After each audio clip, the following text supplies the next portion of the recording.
Donc ce soir, on va parler librement. On va parler d'amour, on va parler de désir, on va parler d'intimité. On va sûrement égratigner au passage quelques illusions qu'on pourrait toutes et tous avoir encore sur l'amour romantique.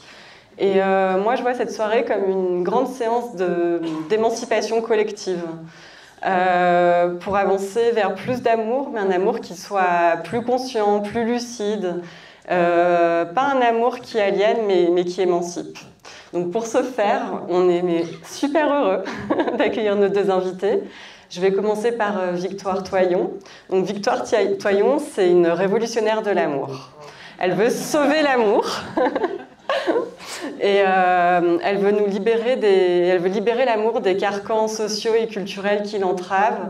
Elle veut nous montrer à quel point le patriarcat, notre culture, la société imprègne nos désirs, nos émotions, nos façons d'aimer. Elle est aussi l'auteure de 2 fabuleux podcasts, Le cœur sur la table et Les couilles sur la table, et de 2 livres éponymes issus de ces podcasts. Donc je pense que tout le monde connaît. Et à ses côtés, Yves Cusset. Alors Yves Cusset est philosophe. Philosophe, ça fait très sérieux comme ça, mais alors lui, il ne l'est pas du tout. Il est... Pas philosophe ou pas sérieux? Il est humoriste. Il est aussi humoriste. Et demain, à la Maison des Artistes, il fera un one-man show sur le thème de l'amour. Il a aussi écrit un livre à ce sujet, et c'est un objet assez étonnant, très intelligent, qui mêle humour et philosophie. Donc je vous conseille vivement les 2 livres de nos invités. Donc au fond, on a Gaël et Pascal de la librairie Landru. Donc à la fin de cette rencontre, vous pourrez vous faire dédicacer leurs ouvrages. Voilà. On va commencer. Donc la discussion dure 1 heure. Je vais faire attention. Ok. Et ensuite, on vous donnera la parole, on fera circuler le micro. On aura une demi-heure de... Pardon ? Bah non, c'est toujours pareil.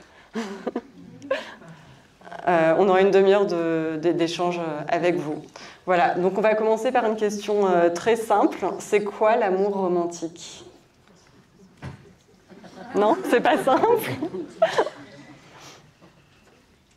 Merci beaucoup. Moi, je suis très contente d'être là. C'est la première fois que je viens à Chamonix, donc je suis super contente de découvrir cette ville et cette vallée légendaire. Qu'est-ce que c'est l'amour romantique ? Je serais bien en peine de donner une définition, mais disons, pour commencer, on peut dire que c'est une forme de relation et de sentiment qui est codé culturellement et qui a notamment été codé pendant la période romantique. Donc on pense aux souffrances du jeune Werther par exemple, l'idée que l'amour romantique c'est un amour irrépressible, irrationnel, qui consume tout entier jusqu'à la mort, puisque ce pauvre Werther finira par mourir de cet amour romantique. Et ensuite, cet amour romantique, je vais vraiment très très vite, a été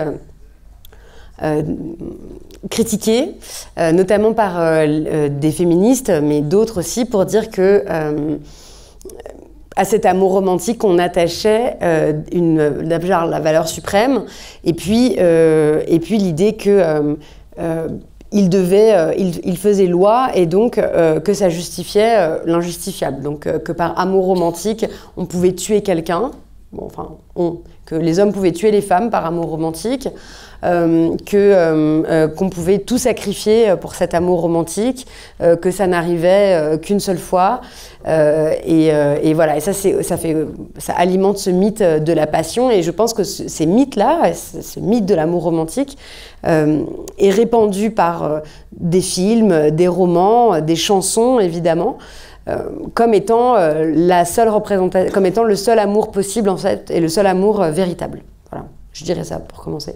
Et la philosophie, elle en parle de l'amour romantique ? De l'amour romantique, je sais pas. Ce qui est sûr, c'est qu'effectivement, je le décommande parce que c'est pas bon pour la santé, ni pour la longévité. C'est-à-dire généralement, au contraire de la qualité du sommeil ou du transit intestinal, par exemple, qui sont plus recommandés pour pouvoir durer. Donc l'amour romantique, oui, effectivement, le jeune Werther, il porte bien son nom parce qu'il n'a pas vécu très vieux. Anna Karénine, Elle est passée complètement à côté de sa vocation de mère au foyer. Bon, Madame Bovary, bon ben voilà, c'est vous, c'est moi, c'est nous, c'est eux, c'est lui, c'est Yel, enfin je sais pas, mais en tout cas voilà. Enfin ça foire quoi, et ça finit mal en général, et pourtant, ben, il y a une sorte d'attachement qui demeure. Pourquoi qu'est-ce qu'on se cache derrière ça? Pourquoi on va parler, c'est un mot assez courant, amour romantique, je crois.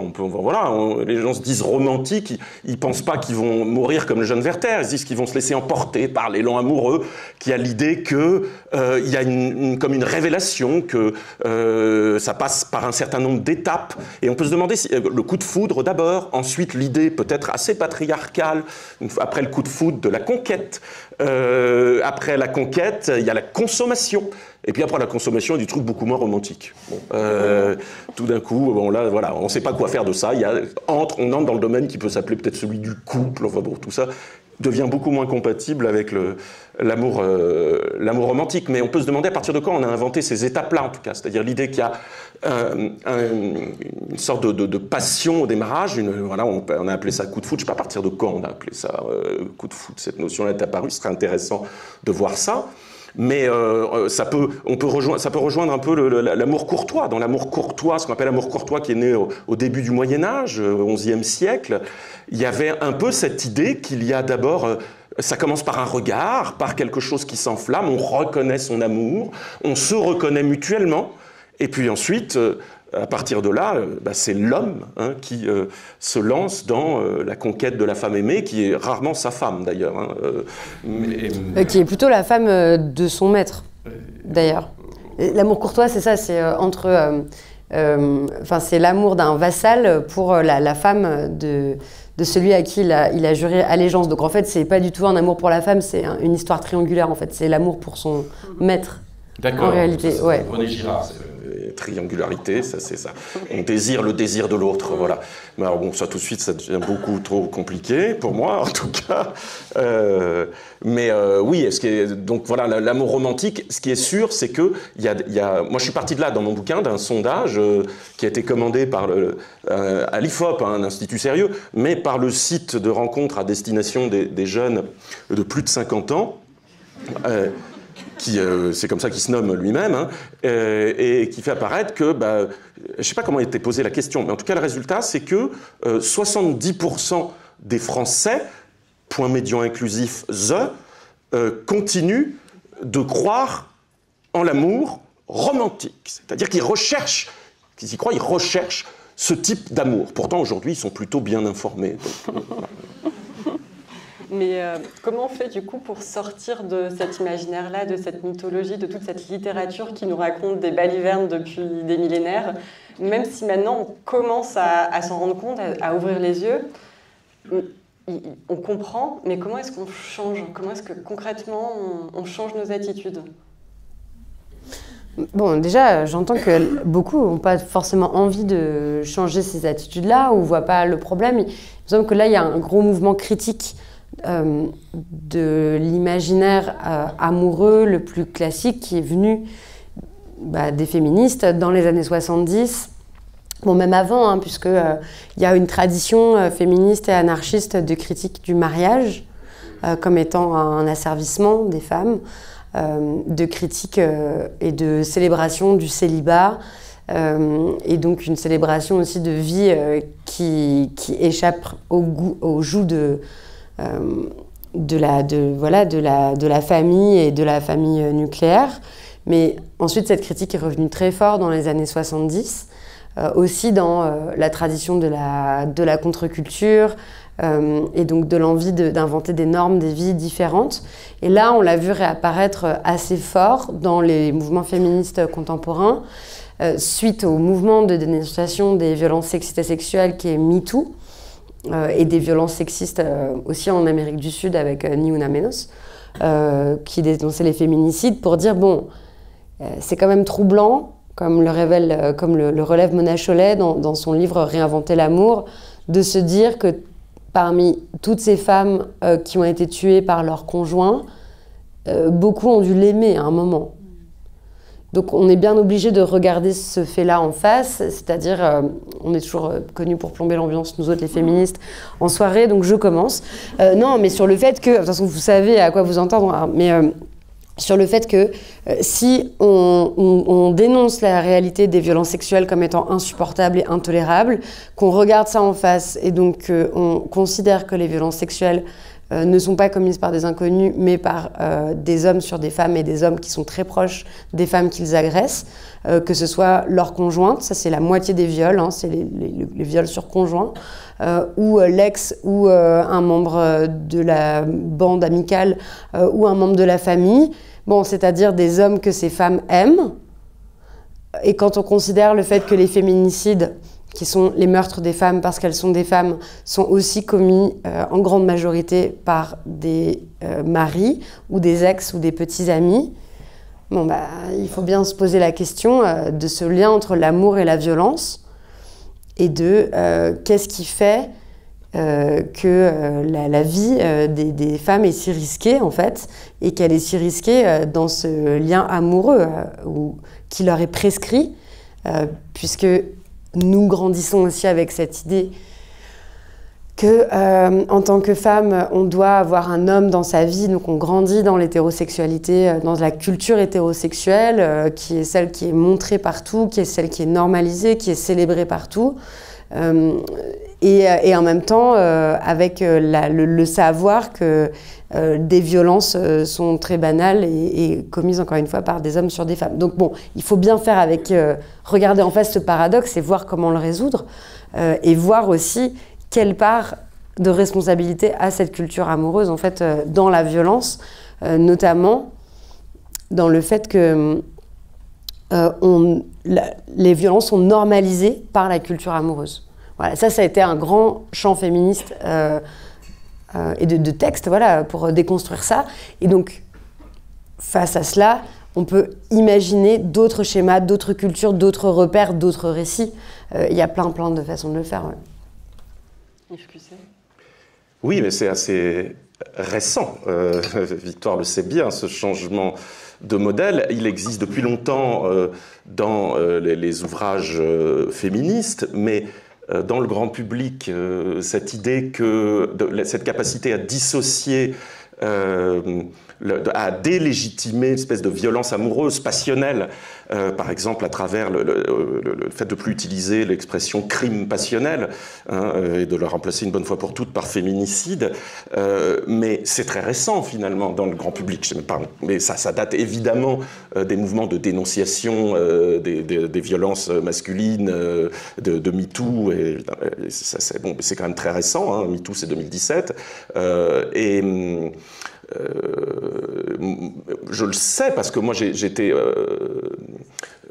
formé à l'école normale supérieure en philosophie et on avait cette espèce de modèle contre modèle qui était celui de Louis Althusser, et on avait toujours une fascination pour ce grand homme qui a tué sa femme alors on disait pas qu'il l'a tué par amour, hein, mais dans un accès de folie. Voilà, dans un accès de folie. Voilà, dans un moment de déraison, et donc voilà, il y a eu non-lieu, article 64. Il n'était pas considéré comme responsable de son crime.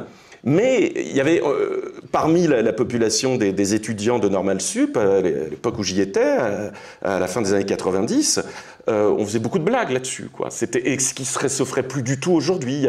On se disait, Althusser, c'est Althusser trop fort, et avec cette espèce de... Comme si c'était normal, finalement, comme s'il y avait une normalisation, comme tu dis, exactement une normalisation de ce geste, quoi, qui était une espèce de... Parce que... Il l'a étranglé. Il l'a étranglé, voilà, oui. Il a tué sa femme, je n'ai pas précisé qu'il l'a étranglé, pardon. Et donc voilà, on jouait avec ça et on ne pourrait plus le faire aujourd'hui. Il y a quand même, de même, l'usage du terme de crime passionnel, je l'ai dit, mais ce n'est pas simple, c'est un travail énorme. Et on est qu'au tout début, en fait, de cette délégitimation du lien entre amour et violence, comme si l'homme avait le droit d'avoir cette violence dès lors qu'il l'aime, soi-disant qu'il l'aime. En fait, c'est qu'il veut posséder. On prend aussi conscience des phénomènes d'emprise. Hein. Il y a une sorte il y avait longtemps une confusion entre l'amour et la possession, et le désir de posséder et d'avoir sous sa coupe. Et donc voilà, c'est une vraie remise en cause aussi d'une vision que l'homme a de lui-même, ça c'est sûr. Et aussi, par capillarité ensuite, je pense qu'on va vers ça, de comprendre que donc l'amour ne peut pas justifier la violence, ni l'agressivité, ni la volonté de contrôle dans la sphère romantique, mais ensuite aussi dans la sphère familiale. On est dans un pays où on commet encore énormément de violences sur les enfants, où la violence des adultes sur les enfants est légitimée, avec d'ailleurs les mêmes arguments que ceux qui étaient utilisés pour justifier les violences masculines, à savoir que les enfants poussent les adultes à bout, que c'est très difficile, qu'on les aime beaucoup, mais qu'on ne sait pas comment faire autrement, et donc voilà, les parents hurlent sur leurs enfants, qu'on peut les taper, les enfermer, les battre, etc. Parce que c'est comme ça, c'est aussi la culture et que ça n'empêche pas de les aimer, quoi. On parle de violence sexuelle dans le cadre familial, on va parler de l'affaire Mazan. Okay. Quel est votre regard là-dessus? Est-ce que pour vous c'est le procès de 51 pervers sexuels ou est-ce que ça raconte autre chose sur l'état de notre société? Il voulait démarrer. Ah la vache, ouais. Je croyais qu'on devait parler d'amour et si on parlait d'amour... Alors oui, je rebondis. Oui. Vas-y. J'ai dit allez-y, commencez, mais non, mais juste, bon, moi je suis allée au procès, donc évidemment, comme beaucoup de femmes, je ne sais pas si c'est le cas dans la salle, mais j'ai fait ce sondage qui vaut ce qu'il vaut juste autour de moi, mais j'ai quand même remarqué que les femmes autour de moi étaient vraiment fascinées par cette affaire. Genre, on a lu toutes les affaires, je vois des têtes, des personnes hocher la tête, tous les détails, comment les gars se justifiaient, c'était ça surtout qui était le plus fascinant en fait, comment ils se justifiaient, comment ils s'embourbaient dans des délires rhétoriques, dans des justifications impossibles. Et par contre, j'ai trouvé aucun homme qui était obsédé par cette histoire en fait, pas du tout à ce degré-là, voire même qui s'en désintéressait, s'en distanciait, connaissait pas trop les détails, on avait vaguement entendu parler, mais mettait à distance ça en disant de toute façon c'est des malades, ça n'a rien à voir avec moi. Alors qu'on était beaucoup à dire bah si, nous en fait on comprend très très bien ce que ça a à voir avec les hommes normaux quelque part, comme si à mon avis, en voyant les femmes faire la queue comme ça devant le tribunal, il y en avait énormément qui attendaient tous les jours pour peut-être entendre 1 ou 2 heures les accusés parler. C'était énormément de femmes qui attendaient et je pense qu'il y avait vraiment un travail il y avait un phénomène de projection en fait dans la personne de Gisèle Pelicot, mais aussi de nos propres violeurs sur la personnalité des 51, parce qu'ils étaient tellement différents, les 51, qu'il y en a bien un qui ressemble à des agresseurs qu'on connaît, en fait. Donc, à mon avis, c'est ça aussi qui explique la fascination qu'ont eu beaucoup de femmes versus beaucoup d'hommes pour ce procès. Et on pourrait en parler des heures, mais c'est un lien en réalité avec l'amour. Moi, j'y étais juste les derniers jours, au moment où il y avait les plaidoiries de l'avocate de l'accusé, de M. Pelicot, et de Dominique Pelicot, et il a énormément été question d'amour dans sa plaidoirie. C'est-à-dire qu'en fait, même après 4 mois de procès, même après tout ce qu'on savait, elle a lu des extraits des poèmes qu'il écrivait à sa femme. Et bah oui, mais et on était là, bon, le délire, je sais pas ce qui lui est arrivé, mais bon, voilà. Et alors, c'était des poèmes qui disaient à quel point il aimait sa femme et tout, mais en fait, c'était intéressant de voir que dans ses poèmes aussi, il ne la décrivait que comme un idéal, mais pas comme une personne. Et je pense que ça dit beaucoup, en fait, de cette relation où des hommes disent qu'ils aiment les femmes, mais en fait, qu'est-ce que c'est l'amour ? C'est pour ça que pour moi, ça a un lien aussi. J'entends des agresseurs dire qu'ils aiment les femmes, ils les aiment tellement, même des agresseurs connus qui disent ça, que c'est impossible, ils ne peuvent pas faire de mal aux femmes, ils les aiment tellement, etc. Mais en fait, ils ne les aiment pas comme personne. Ils ne les aiment pas au sens de, ils ne savent pas à quoi elles s'intéressent, quels sont leurs goûts, ils ne les considèrent pas comme des égales, ils les aiment comme on aime des objets, en fait. Oui. Et moi, ce qui m'a laissé sans voix, enfin, à chaque fois que j'entendais parler des procès de Mazan, j'étais effectivement, comme pas mal de monde, abasourdi. Alors, visiblement, Victoire dit plutôt de femmes que d'hommes. Mais surtout, je m'interrogeais, alors peut-être non pas tant sur la question de l'amour, là, mais sur la question de ce qu'est la pulsion sexuelle pour l'homme. Jusqu'où il y a sur cette pulsion une véritable volonté de la contrôler, ce qui est quand même, on est censé pouvoir le faire. Et ensuite, je laisse tout de suite la parole, mais je me suis dit, il y a une capacité des hommes à utiliser la femme comme outil masturbatoire, à confondre les femmes avec un outil masturbatoire, et je ne comprenais pas ça. Je veux dire, c'est justement très accessible, la masturbation. Alors qu'est-ce qui fait qu'on utilise les femmes, des êtres humains, d'autres êtres humains, et qu'on méprise totalement leur intégrité pour les confondre avec un outil masturbatoire, alors qu'on est quand même des êtres éduqués, pas ceux qui étaient là, ils étaient normaux, éduqués, un tout petit peu censés avoir le contrôle de leurs gestes. Enfin, c'est ça qui, je disais, il y a un vrai problème, il faudrait peut-être une éducation à la masturbation. Enfin, je sais pas. Pardon. Déjà, je trouve ça super intéressant d'utiliser le mot pulsion, parce qu'il n'est absolument pas question de pulsion, en fait, dans ce procès, comme dans aucun viol.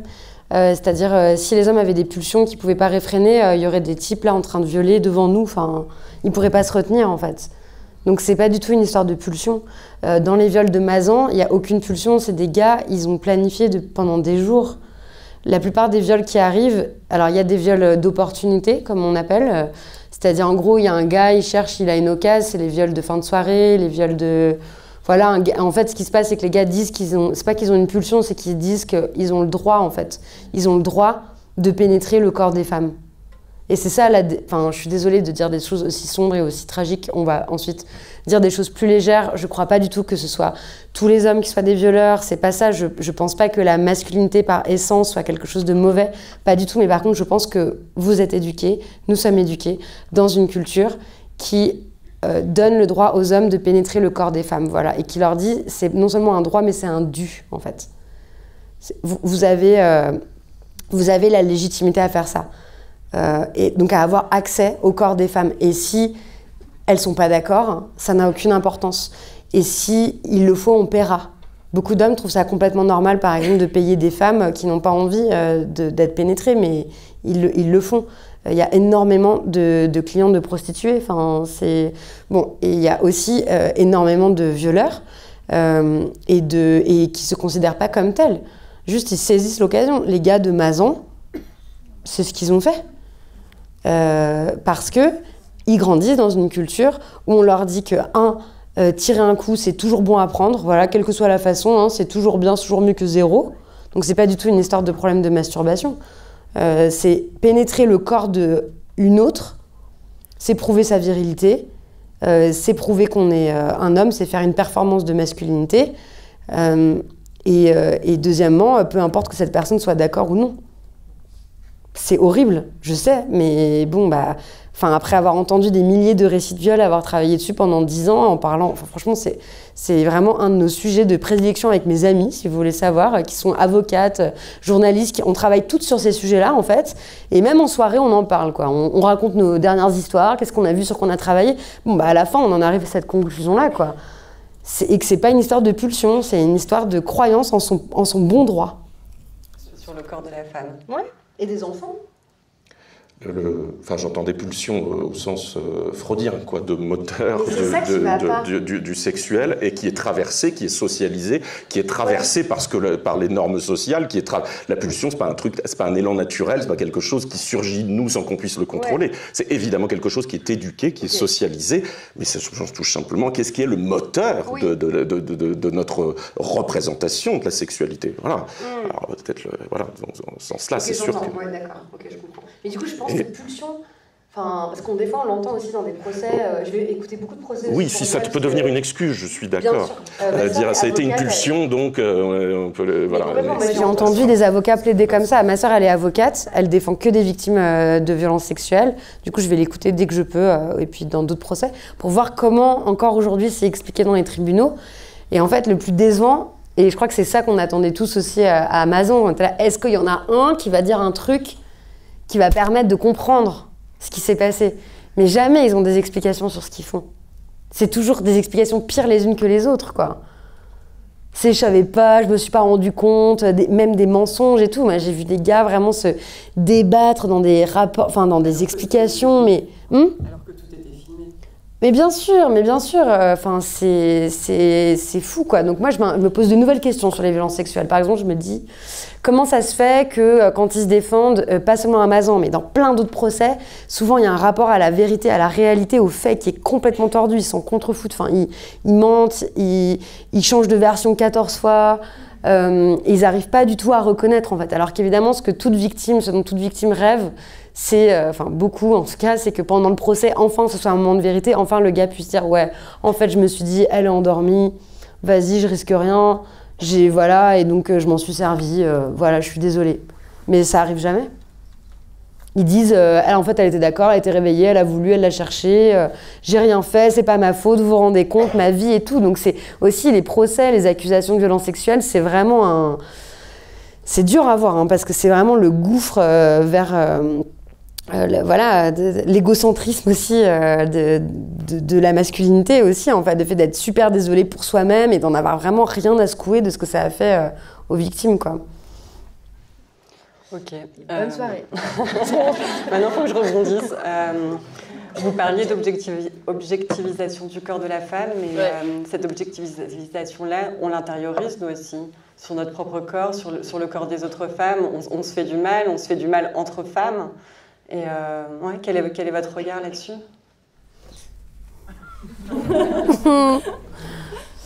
Ouais, mais j'assène des trucs là, mais je sais pas, ça peut être discuté. Je sais pas, peut-être je suis en boucle avec les théories féministes et tout, et je demande qu'à entendre d'autres explications ou des interrogations. Bon, voilà. Sur l'objectification, y a plein de mécanismes qui objectifient le corps des femmes. On vit dans une culture qui l'objectifie dans le cinéma, dans la publicité.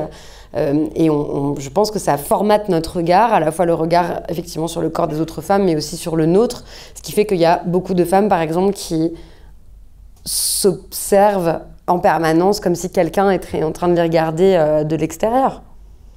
Et ont du mal à exister elles-mêmes. C'est une grande perte de temps.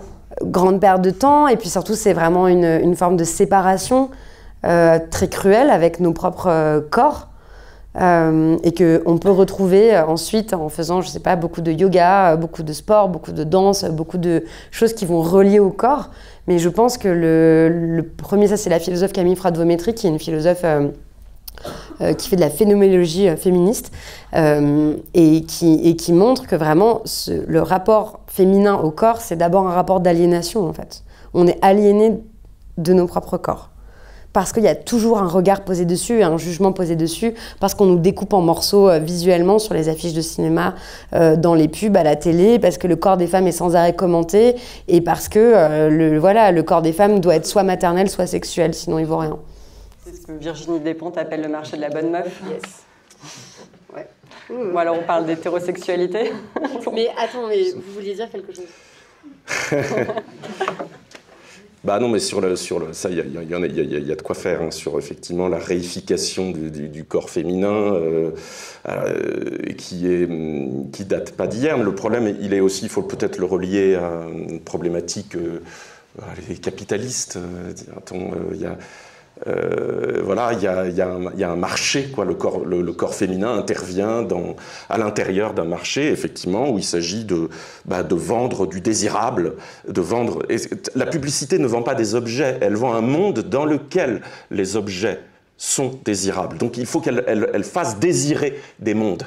Hein. C'est avant la vieille publicité des années 50 vous disait là je vous vends un produit qui lave beaucoup mieux que notre produit ou qui lave très bien vos assiettes. Généralement il s'adressait d'ailleurs à la femme au foyer. Ça a changé. Maintenant on voit bien qu'il n'y a pas une publicité qui vend un produit. C'est ça qui est terrible, c'est qu'ils nous vendent des mondes et donc ils engagent notre vision du monde. Et donc il faut vraiment investir le corps féminin comme un corps qui appartient à un certain monde de désir.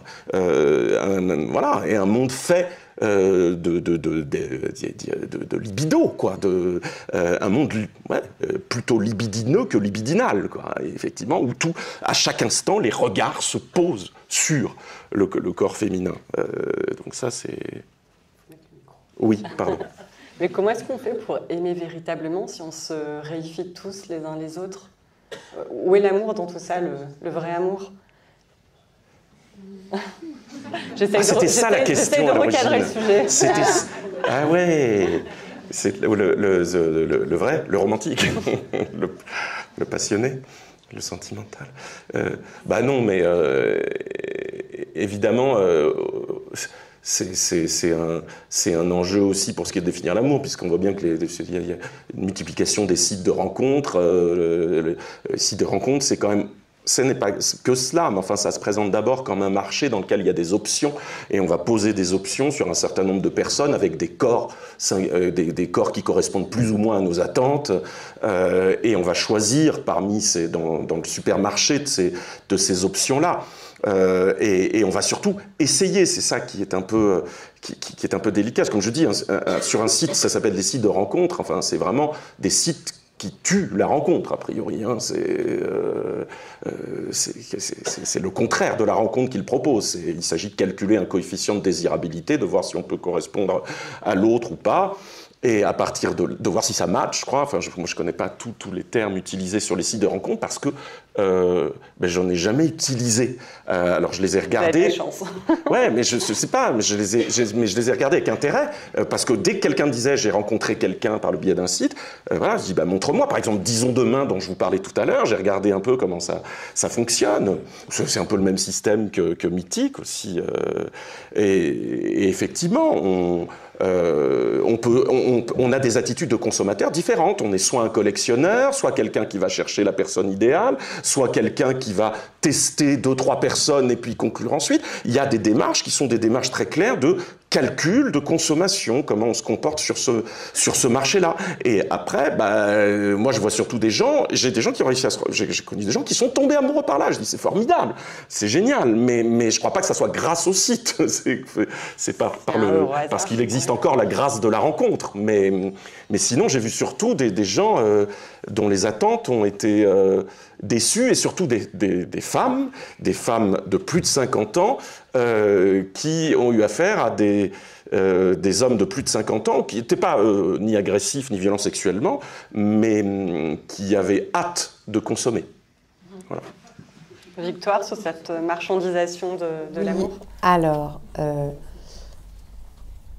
non mais... Bon, déjà, on peut dire qu'il y a une marchandisation générale, non, de plein d'aspects de nos vies.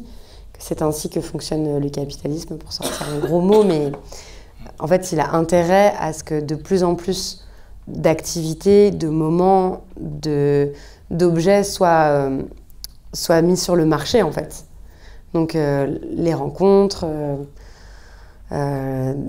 tout ce qui est périphérique à la vie familiale, du travail, enfin tout. Et donc du coup, forcément, ça nous donne cette mentalité-là aussi de consommateur qui a été très bien décrite.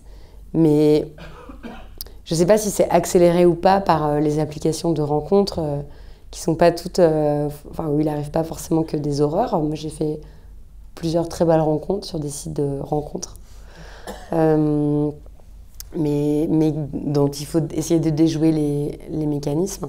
En tout cas, non, ce qu'on peut dire, c'est que quand même, ça c'est Judith Duportail, qui est une journaliste spécialisée qui a longuement enquêté sur les apps de rencontres, sur Tinder en particulier. Elle montre que, à la fin, ces applis de rencontres ont quand même un but mercantile, qui est quand même de gagner de l'argent, et donc que pour gagner de l'argent, leur intérêt est-ce que les histoires ne durent pas, parce qu'il faut que les gens reviennent sur l'appli en fait. Donc c'est comme énormément d'applis, le but c'est de rendre les gens accros aussi, et que le design de l'appli faisait que les femmes ont beaucoup plus de valeur sur l'application parce qu'elles sont moins nombreuses et que les hommes, eux, sont prêts à payer pour rencontrer des femmes. Et donc c'est pour ça que, par exemple sur Tinder, elle avait montré ça dans son enquête qui date d'il y a 4 ans maintenant, sur Tinder, si vous payez pas, quand vous êtes un homme, si vous payez pas, il n'y a aucune chance que les femmes voient votre profil en fait. Ce qui rend les hommes aussi super agressifs quand ils envoient des messages, parce qu'en fait, ils envoient des messages à la chaîne, il n'y a jamais personne qui leur répond, puis quand il y a une fille qui leur répond, elle n'est pas intéressée parce qu'elle a reçu énormément de messages, et donc du coup, ils deviennent de plus en plus agressifs. Bon, c'est une des hypothèses, c'est-à-dire que le design même des applis rend l'appli invivable en fait, et provoque l'agressivité des utilisateurs. Ce qui fait qu'il y a beaucoup de femmes qui décrivent vraiment des situations épouvantables quoi, sur ces applis, ce qui a l'air d'être un peu moins le cas sur Grindr, par exemple, qui est une application de rencontre gay et qui est une véritable application de rencontre, puisque oui, on peut dire Grindr, par exemple, c'est terrible, c'est aussi une marchandisation, les gens sont classés dans des catégories, se classent dans des catégories, etc. Oui, bien sûr, mais par exemple, Grindr, c'est aussi un outil essentiel de la culture gay contemporaine, enfin, c'est super important. Sur Grindr, les gens font pas que des rencontres sexuelles, ils font des rencontres amicales, des rencontres pour voilà, dans des villes quand les gens voyagent, etc. Enfin, c'est aussi un truc qui est super important. Donc voilà. Mais bon, bref, pour revenir à cette question de la marchandisation des relations amoureuses, oui, des relations amoureuses, mais de toutes les relations en réalité, et il est aussi possible d'en sortir, je pense, encore une fois qu'on en a pris conscience et qu'on essaye de plus réagir comme ça. Et donc, qu'est-ce qu'on fait? On invente d'autres modèles? Vous proposez quoi?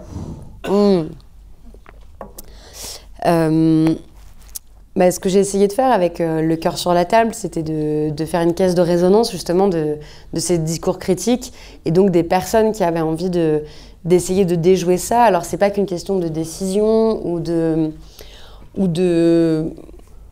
Enfin, c'est quand même... Il faut voir aussi que nos relations, elles sont contraintes par les conditions matérielles dans lesquelles on vit, par lesquelles la société est organisée aussi. Par exemple, peut-être qu'on aimerait tous faire des colloques, qu'on aimerait bien faire des colloques avec tous nos amis et nos grands-parents. Bon, les logements ne sont pas exactement prévus pour ça, donc ça va être difficile. Les logements, l'organisation de la société, elle est faite pour des couples, elle est faite pour des couples avec enfants. C'est difficile de vivre autrement, mais il y a plein de gens qui s'y essayent.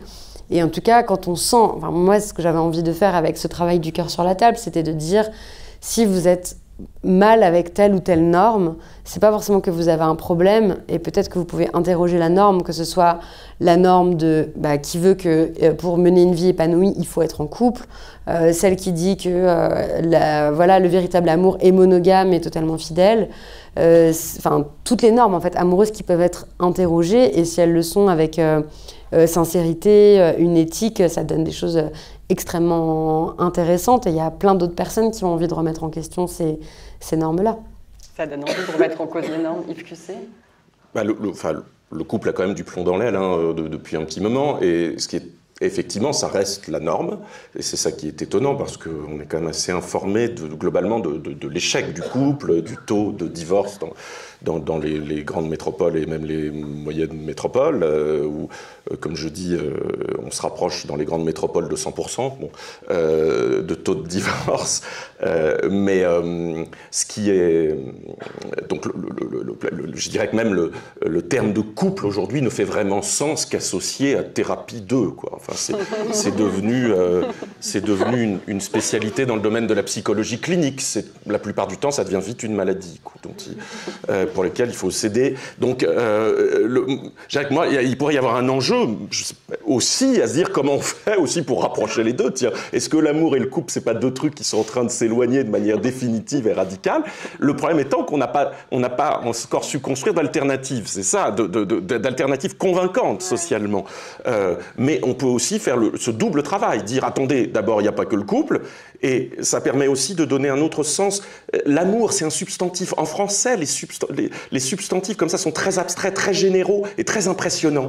C'est pour ça que moi, j'ai aussi, c'est l'amour avec un L, avec un grand L apostrophe, mais et on ne sait pas quoi faire de ces mots-là. On imagine que c'est une espèce de domaine à part entière, étanche, qu'on peut définir, alors qu'effectivement, c'est peut-être l'intérêt aussi des recherches que mène Victoire, c'est de montrer que les frontières de l'amour, elles ne sont pas prédéterminées, qu'il y a de l'amour aussi qui circule en dehors du couple, qui circule dans l'amitié, qu'il y a des... on distingue 3 grandes formes de l'amour. Eros, la dimension du désir, pas que sexuel, la dimension du désir, de l'attirance pour autrui. Philia, la dimension d'amitié, du bonheur à être avec quelqu'un. Et agapé, qui est de l'ordre de... C'est plus difficile à définir. Agapé, c'est je dirais, l'amour désintéressé d'autrui. Le fait qu'on apprécie l'existence de l'autre pour elle-même. Que c'est bien qu'il existe et on est heureux de ça. C'est peut-être là l'amour. Il est peut-être du côté d'agapé. On ne sait pas de quel côté il est. Ce qui est sûr, c'est que ces 3 éléments, ils vont se marier de manière différente dans des relations. Donc, on ne peut pas dire qu'il y a un idéal d'amour où les 3 vont se mêler parfaitement. Non, il va y avoir des enjeux différents selon nos relations. Et il peut y avoir un mélange un peu étonnant d'éros et de philia dans une relation amicale, un peu inattendue. Mais ce qui est sûr, c'est qu'on peut dire, j'entends aussi beaucoup et c'est plutôt dans les jeunes générations, ils vont dire, voilà, j'ai une amitié, et je ne parle pas de sex friend, c'est une amitié à quelqu'un où tout d'un coup on va avoir des gestes, et c'est pas forcément une relation sexuelle, c'est des gestes de tendresse, des caresses, etc., entre 2 amis, de même sexe ou pas, ça redéfinit l'idée qu'on a du rapport entre sexe et amitié. Et surtout, je dirais, c'est quand même, quand on commence à avoir une relation charnelle avec un ami ou une amie, l'air de rien, on franchit un seuil quand même. Il y a quelque chose de l'ordre de la transgression d'une norme. C'est pas si simple. C'est pour ça que c'est pas simplement de l'ordre d'un choix facile à effectuer. Oh, j'ai envie de changer un peu mon rapport amical aux autres. Je vais mettre un peu de charnel dans tout ça. Ça me manque dans mes amitiés. Ah non, il suffit pas de le décider de cette manière. C'est compliqué. La norme, elle est là. La norme, effectivement, du couple, pour le coup, elle est encore là, même si ça marche pas, le couple, on le sait. La norme de l'hétérosexualité, elle est là. Et l'idée que se fait, c'est peut-être l'une des choses les plus problématiques de la place du sexe. C'est là qu'il y a vraiment besoin d'une éducation sexuelle. Je ne sais pas à quoi ça pourrait ressembler. Moi, j'ai été formateur des enseignants, j'y ai travaillé, j'ai essayé d'en introduire un petit peu, c'était en 2005. Il n'y avait rien en éducation à la sexualité.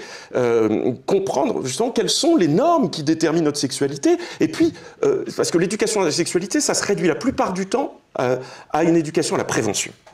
Voilà, ce qui est nécessaire.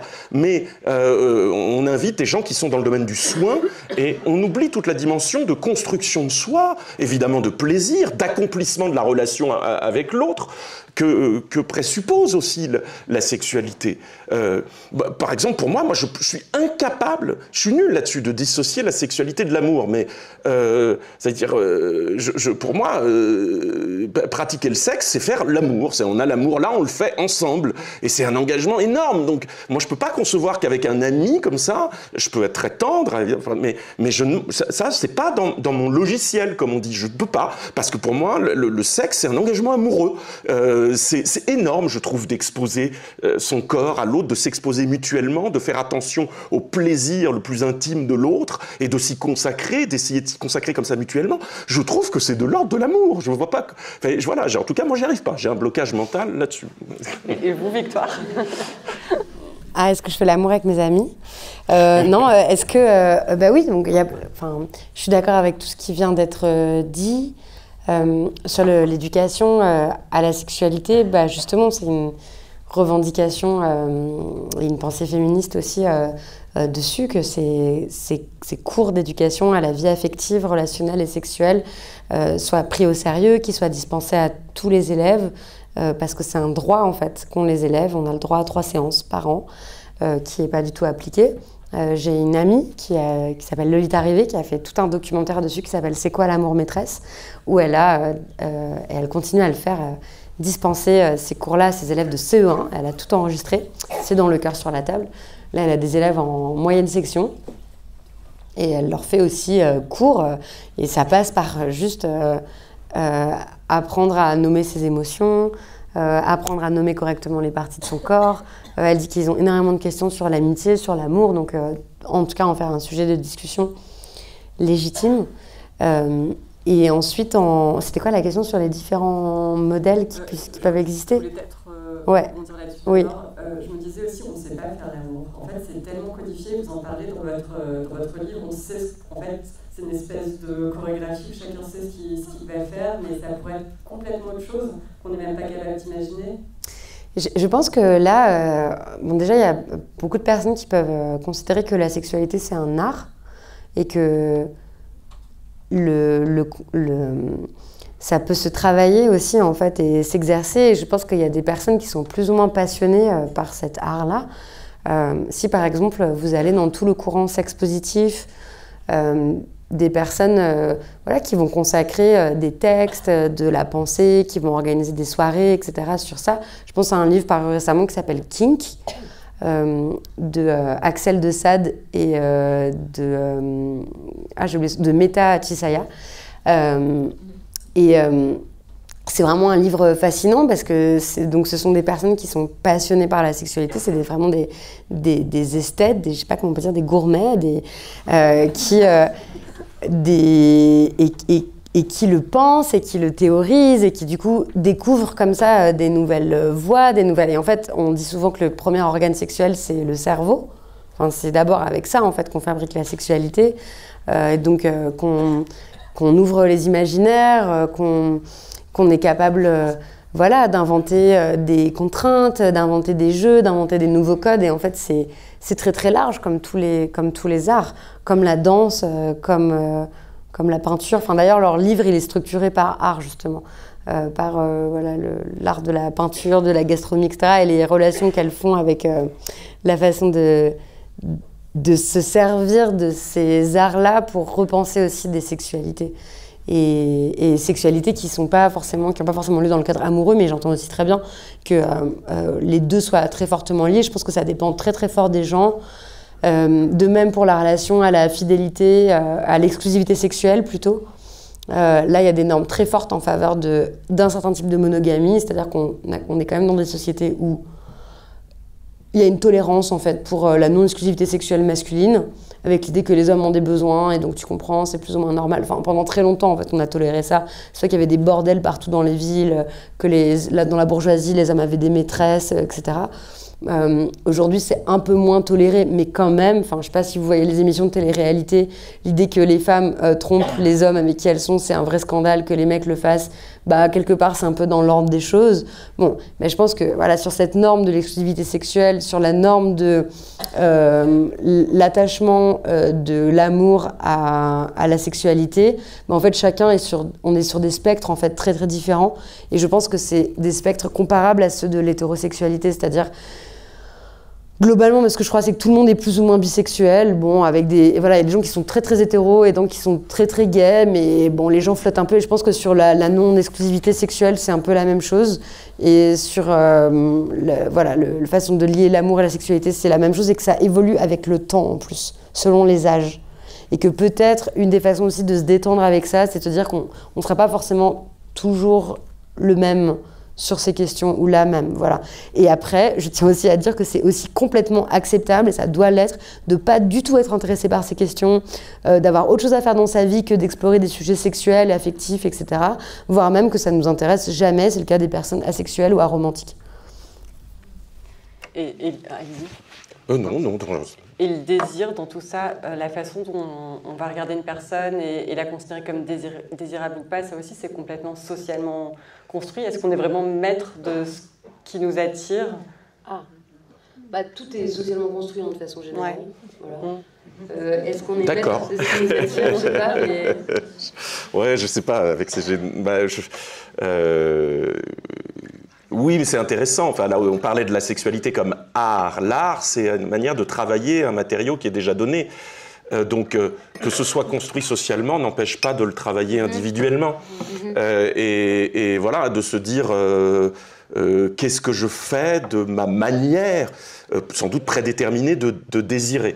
Comment je joue avec, comment j'évolue. Et ça, effectivement, on n'est pas le même ni la même tout au long d'une vie. Moi, j'ai toujours combattu l'idée qu'on est parce que c'est le problème du communautarisme aujourd'hui, c'est l'assignation à identité. Alors, on est homosexuel, on est hétérosexuel, je crois que la sexualité, elle naît dans le flou, elle naît dans le flou quand on est adolescent. C'est difficile de déterminer aux gens où est son désir. Et alors, évidemment, là, la norme sociale va nous pousser plutôt dans un sens. Mais bon, alors on n'ose ou pas essayer autre chose, mais il n'y a pas d'identité sexuelle, il n'y a que des pratiques, en l'occurrence. Je ne vais pas dire que je fais l'amour avec un homme parce que je suis homosexuel. Non. Voilà, je peux ou pas être amené à pratiquer l'amour avec un homme. C'est une forme de sexualité possible pour moi. Et c'est pour ça que je m'amuse aussi à dire, vous verrez demain d'ailleurs, que aujourd'hui, il faut appeler par convention un hétérosexuel, pour sortir un peu de là. Un hétérosexuel, c'est quelqu'un qui ne s'est pas encore déterminé de manière définitive sur son orientation sexuelle. Donc c'est synonyme d'indécis. Voilà. Et on peut rester indécis toute sa vie. Et je reviens sur Virginie Despentes, on en a parlé très rapidement tout à l'heure. Elle dit que finalement, dans cette société-là, la seule manière de s'affranchir de la société patriarcale, de s'affranchir du regard des hommes et de reconquérir une certaine liberté, c'est de devenir homosexuel, mais comme un acte militant, pas forcément comme un... Ouais, elle dit devenir lesbienne, parce que justement, l'identité sexuelle qu'on a, si on est lesbienne, si on se définit comme lesbienne, si on se définit comme queer, si on se définit comme PD, enfin, PD c'est un terme, c'est le retournement d'une insulte, hein, c'est à la base c'est une insulte, un stigmate, et puis il y a plein d'hommes homosexuels qui vont réutiliser ce mot-là pour se définir, et ils l'entendent dans un sens militant, quoi. C'est comme les militants de Gwyn, c'est la même chose. Donc ce que je veux dire, c'est que l'identité sexuelle, c'est pas une sorte de pratique sexuelle, quoi. C'est aussi une culture, c'est un enjeu politique, etc., etc. Voilà. Donc c'est dans ce sens-là que Despentes, elle dit, enfin il me semble, hein, parce que je sais pas, faudrait qu'elle, enfin, si j'ai bien compris, voilà, qu'elle dit, moi devenir lesbienne, ça m'a libérée, c'est comme perdre 40 kilos d'un coup, ça m'a ouvert d'autres mondes et tout, et c'est ce que décrivent beaucoup de femmes quand elles deviennent lesbiennes, parce que ça arrive.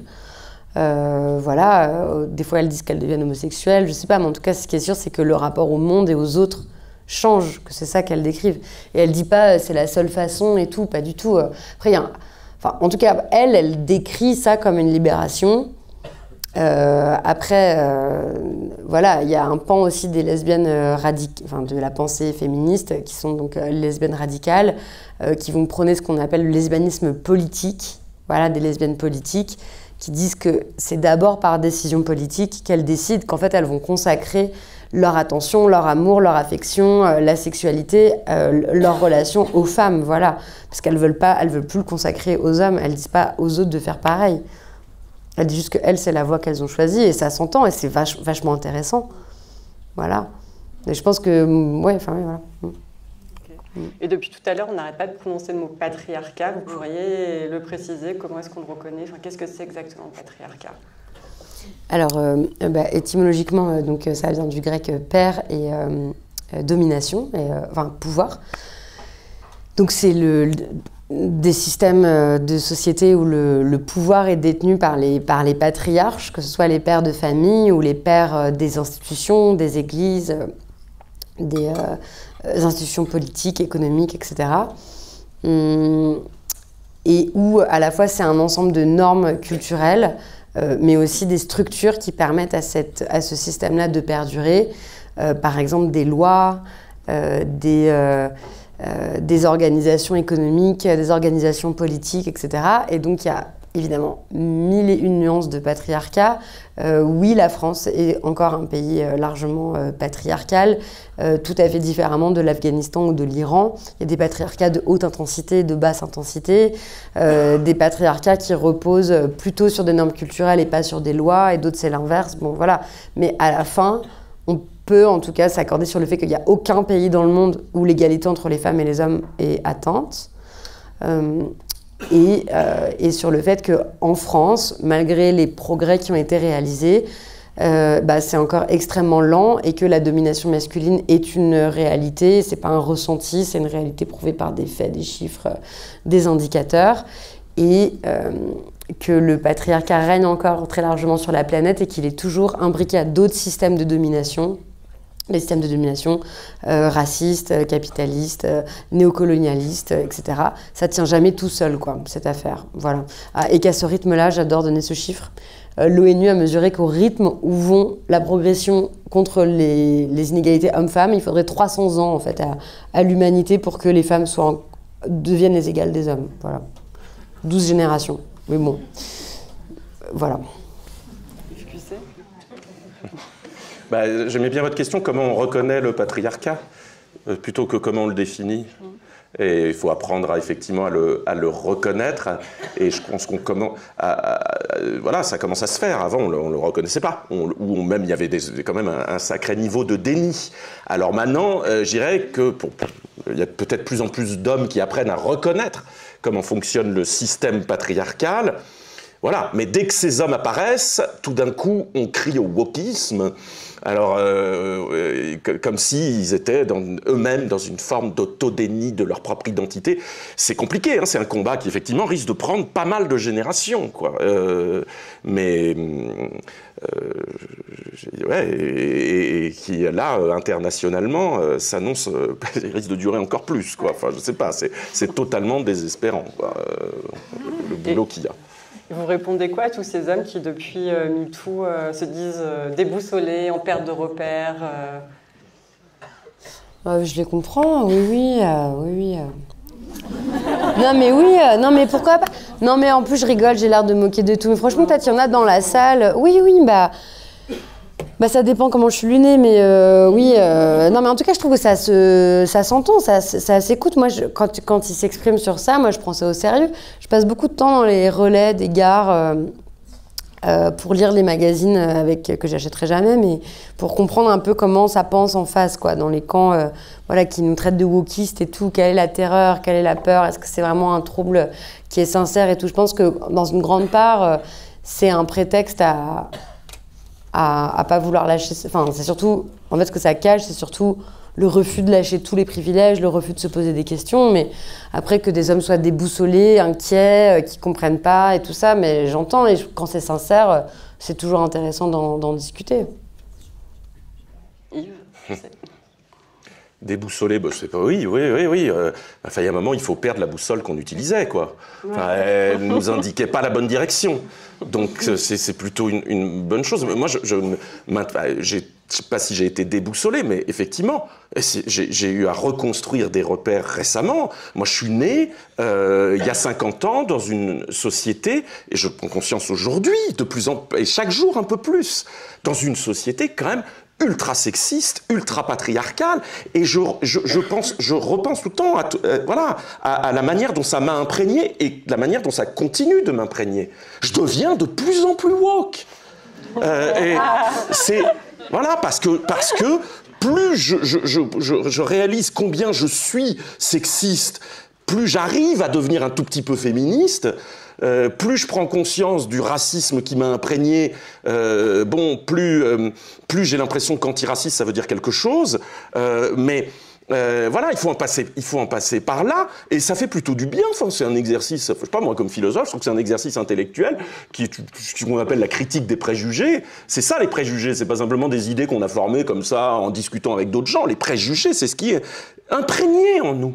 Et c'est désagréable, oui, je comprends là de ce point de vue. C'est désagréable qu'ils soient imprégnés en nous, on aimerait bien qu'ils ne le soient pas. Enfin, moi je trouve ça désagréable, c'est là, je me dis merde, comment je fais? Il faut que je trouve le bon savon, la bonne crème désinfectante. Et waouh, c'est du boulot. Donc on peut comprendre aussi que certains se disent non, le nettoyage est trop compliqué, quoi. Je trouverai jamais la bonne machine à laver. Je préfère me défendre contre ça, quoi. Mais est-ce qu'on n'a pas tous à y gagner? À être plus égalitaire dans l'amour, en tout cas. Est-ce que les hommes... La réponse est dans la question. Et ça, je vois pas comment... Ça dépend des valeurs qu'on a. Il y en a qui vont trouver que non... Enfin, je dirais, là, il y a vraiment une popularité des pensées et des mouvements d'extrême droite où le logiciel de l'extrême droite, c'est vraiment d'être contre l'égalité. Enfin, ces gens haïssent l'égalité. Ils pensent qu'il y a des forts, il y a des faibles, et c'est la loi de la jungle, et c'est comme ça que ça doit être, c'est la nature, voilà. Les femmes, elles sont en dessous, les hommes, ils sont au-dessus. les noirs ils sont en dessous, les blancs ils sont au-dessus. Bon, ils adorent les hiérarchies, ils sont passionnés par ça, ça les angoisse terriblement, ils trouvent ça dégoûtant en fait. Si d'un coup les femmes, les juifs, les noirs, les arabes demandent à avoir des droits, c'est pas possible. Bon, bah ça, c'est si vous avez des valeurs d'extrême droite, non, vous trouvez que vous avez rien à gagner en fait à ça. Au contraire, vous trouvez que c'est la décadence de la civilisation, que c'est l'horreur et tout. Bah moi, je fais partie oui, des personnes qui ont été élevées avec les valeurs, je sais pas moi, de l'école publique et tout ça. C'était super important pour moi. Tout ce que ce pays aussi m'a donné comme accès à la culture, à des valeurs humanistes, à ce qui est défendu dans notre Constitution. Et donc pour moi, bah oui, évidemment que l'égalité, l'adelphité, donc l'idée que voilà, on est tous à égalité comme frères et sœurs, quoi. Bah c'est super important pour moi. Et donc je trouve que ces idéologies de domination nous abîment et abîment les relations qu'on a les uns et les unes avec les autres. Donc oui, moi je trouve qu'on a tous et toutes à gagner à un monde où on serait enfin à égalité, évidemment, et que ça rend des relations humaines infiniment plus riches, plus profondes, plus belles, plus créatives, plus poétiques, et que c'est un des sens de la vie pour moi, bien sûr. Yves Pucet, c'est bon. Ouais. Ok. Est-ce que ça fait une heure? Oui, alors on va peut-être passer aux questions du public. Je voudrais juste vous présenter Chamonix avant, on en a parlé très rapidement. Je ne sais pas si dans le public vous allez partager mon avis, mais on vit quand même dans un territoire où il y a une masculinité très forte, où le corps sportif, le corps musclé est valorisé, où on est encore dans l'imaginaire du héros qui va gravir la montagne, un peu comme un guerrier qui rentrerait de la guerre et qui aurait remporté une bataille. Voilà. Enfin, en tout cas, moi, j'adore Chamonix, mais je vois aussi cet aspect-là. Et en contrepartie, on a aussi des figures de femmes très fortes, des femmes athlètes de haut niveau, des femmes guides de montagne. On a des associations féministes, notamment l'association Une, qui organise un festival au mois d'avril. On a des associations pour aider les femmes à s'autonomiser dans les sports de montagne, comme Lead the Climb ou Girls to the Top. Voilà, pour vous faire un petit panorama des rapports hommes-femmes et de la virilité à Chamonix. En attendant, moi, je voulais juste dire, j'ai toujours l'esprit d'escalier, mais quand on a parlé de reconnaître l'amour là où il est, de toutes les formes d'amour possibles et tout, on a parlé avec les humains, mais l'amour qu'on a pour la planète, pour la nature, pour le savoir, pour les animaux. Enfin, je sais pas, en venant, j'ai eu une conversation magnifique avec quelqu'un qui aime vraiment énormément les chiens. Bah oui, moi j'étais vraiment émue quasiment aux larmes à certains moments par ce qu'il disait en fait, parce que je ressentais en fait de l'amour, de l'affection sincère et totale, de l'attention qu'il porte à ces chiens et ça m'émeut, c'est important, ça a de la valeur, ça aussi. Voilà. Oui, je disais, du coup, je suis toujours un peu paumée dans la mesure où je me qualifie comme plutôt hétéro, peut-être à voir pour plus tard. Je suis en couple, ça se passe bien, pas tous les jours, et je me dis, est-ce que je vis dans l'illusion que l'amour, c'est ça, que ça existe vraiment, que ça existe, que je le partage avec mon compagnon? Est-ce que c'est un truc, est-ce que je me mens? Ou est-ce qu'en vrai, ça peut encore exister?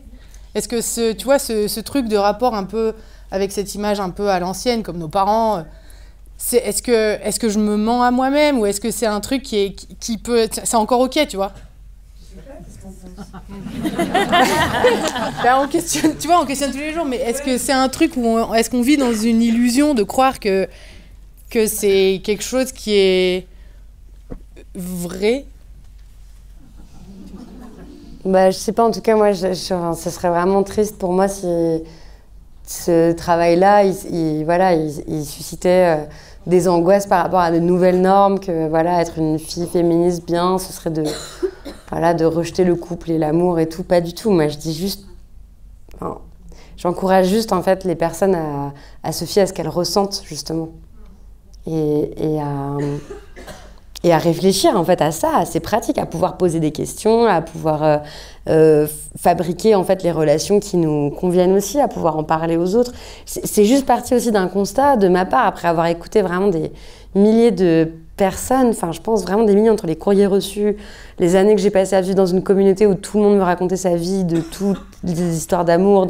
Enfin vraiment, j'ai vraiment énormément écouté d'histoires d'amour. Bon, je Je remarque juste que, voilà, il y a beaucoup de normes qui paraissent étouffantes et qui n'ont pas l'air si pesantes que ça en réalité, enfin, au sens où en fait, on peut quand même les envoyer valser assez facilement, quoi. Je sais pas, il y a plein de gens hyper malheureux, en fait, ils dorment pas bien la nuit. Bon, bah, dormez dans 2 lits différents, ça ira mieux, enfin, mais ça, c'est encore super tabou, c'est juste une norme, voilà, donc pour moi, à partir du moment où enfin voilà, où les gens se sentent bien, mais non, il y a aucun problème, c'est pas une illusion. Après, voilà, dans le livre, comme dans le podcast, je rappelle juste que oui, l'amour c'est hyper bien, mais c'est aussi une relation matérielle, hein, donc quand on vit en couple, j'appelle juste les femmes à faire attention aux pièges dans lesquels tombent les autres femmes, beaucoup, voilà, notamment sur la gestion de l'argent, où tout va bien pendant qu'on s'aime, et puis après on divorce et on se retrouve à avoir payé que les pots de yaourt et pas la voiture, par exemple. Bon, voilà, c'est dommage. Et souvent, au nom de l'amour, on oublie de parler des choses matérielles, des conditions matérielles d'existence. Au nom de l'amour, on fait plein de sacrifices. Et sur le coup, ça va. Et 15 ans après, on dit que quand même, on s'est fait un peu arnaquer, quoi. Voilà, c'est juste ça. J'ai envie de répondre, vous saurez dans 20 ans quand ça aura foiré.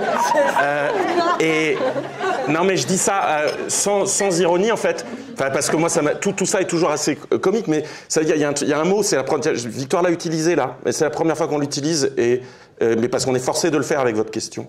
C'est le mot d'histoire.